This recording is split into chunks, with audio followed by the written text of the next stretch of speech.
నెల్లూరు నగరంలోని స్థానిక police parade ground సమీపంలో వేసవి ఎండ తీవ్రతను తట్టుకునే క్రమంలో పుచ్చకాయలు మరియు కేవలం ₹10 మాత్రమే కేజీ అని అమ్మకాలను కొనసాగిస్తున్న వ్యాపారస్తులు. ఈ ఎండ తీవ్రతను తగ్గించే పుచ్చకాయలు కిరిని కాయలు సేవించడం వల్ల ఆరోగ్యానికి ఎంతో శ్రేష్టమని, దీనివల్ల శరీరంలో తేమ శాతం తగ్గించకుండా ఉంటుందని వైద్య నిపుణులు తెలుపుతున్నారు.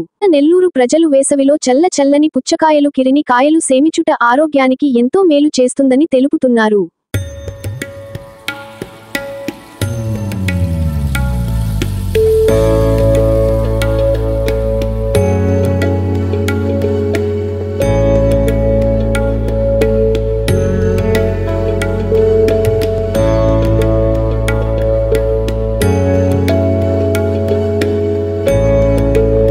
Like, share, subscribe. మరిన్ని వీడియోల కోసం గంట సింబల్ ని క్లిక్ చేయండి. Thanks for watching this video.